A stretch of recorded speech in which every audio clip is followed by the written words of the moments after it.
कंचन के बेटे ऋषि की शादी कहीं नहीं हो रही थी। एक तो ऋषि मोटा, ऊपर से कमाई भी कोई खास नहीं। लेकिन कंचन को तो शौक था मॉडर्न बहू लाने का, और उसे एक दिन ऐसी लड़की मिल भी जाती है।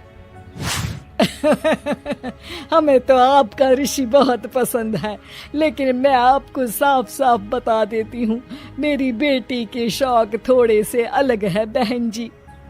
अरे बहन, हमें सब पसंद है। आपकी प्रियंका जैसी लड़की की तलाश मुझे कब से थी। जींस पहनकर अंग्रेजी में गिटर पिटर बोला करे। अरे बहन जरा सुन तो लो, मेरी बेटी के शौक क्या क्या है। अरे नहीं नहीं बहन, बस लड़की को देख लिया तो सब कुछ देख लिया। आप ना शादी की तैयारी करो, और वो जरा सामान की लिस्ट भी दी है ना मैंने।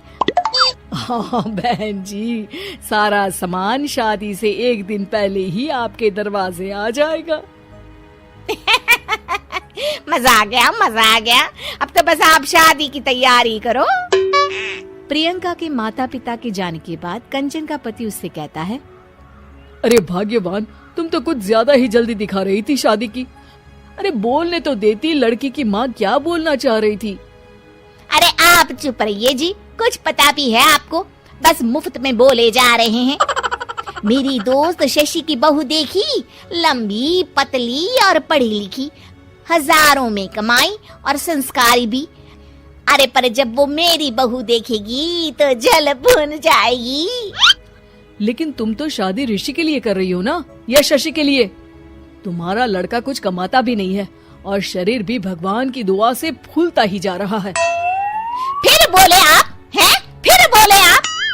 मैंने कहा ना, प्रियंका जैसी जींस पहनकर अंग्रेजी झाड़ने वाली बहू किस्मत वालों को ही मिलती है। चुप रहिए आप।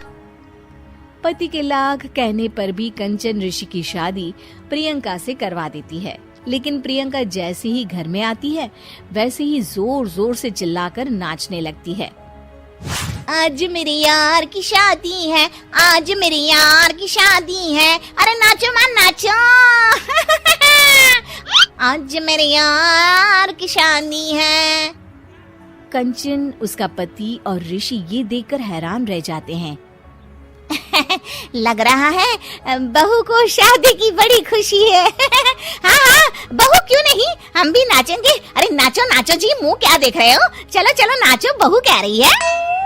कंचन ये कहकर प्रियंका के साथ नाचने लगती है। ऋषि और उसके पिता वहाँ से चले जाते हैं। अगले दिन कंचन अपनी सहेलियों को प्रियंका से मिलवाने के लिए घर बुलाती है, जहाँ शशि भी आती है। अरे शशि, कैसी हो? मैं ना तुम्हें प्रियंका से मिलवाती हूँ। अरे सच में बहुत ही एडवांस सोच की लड़की है, कितने मॉडर्न ख्यालात है उसके, पता है तुम्हें? अरे हाँ कंचन, जरूर, बच्चों की शादी अच्छी ही होनी चाहिए। और वैसे भी तुझे तो शुरू से ही ऊंचे ख्याल की बहू चाहिए थी। तभी कंचन की सहेली कहती है, अरे कंचन बुलाओ ना प्रियंका को, हम भी मिल ले। अरे बहू प्रियंका, जरा बाहर तो आना। कई बार आवाज देने के बाद भी प्रियंका बाहर नहीं आती है, तो कंचन को बुरा लग जाता है। वो उसे लेकर बाहर आती है, लेकिन ये क्या, प्रियंका लड़खड़ाती हुई बाहर आती है और उसके हाथ में शराब की बोतल होती है।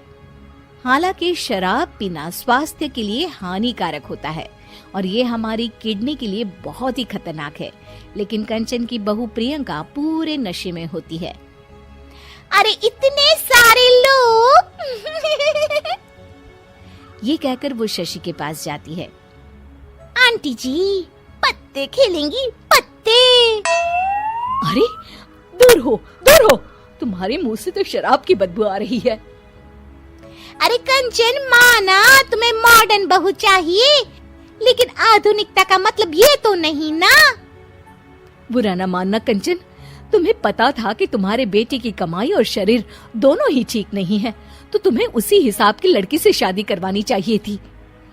ऐसा कहकर सभी औरतें वहाँ से चली जाती है। तभी प्रियंका की माँ कंचन के घर आती है। अरे बहन जी, बड़ी बड़ी चालाक निकली आप तो। बिना बताए अपनी पियक्कड़ बेटी मेरे लायक बेटे के गले में बांध दी। आय हाय, बड़ी आई बिना बताए। उस दिन जब मैं ये बात बता रही थी तो तुम तो सुनने को भी तैयार नहीं थी। अब भुगतो तुम। ये कहकर वो वहां से वापस चली जाती है। सबके जाने के बाद कंचन अपना सर पकड़ लेती है। हाय रे, आधुनिकता की अंधी दौड़ में मैं अपनी संस्कृति ही भूल बैठी थी। अब तो राम ही बचाए मुझे।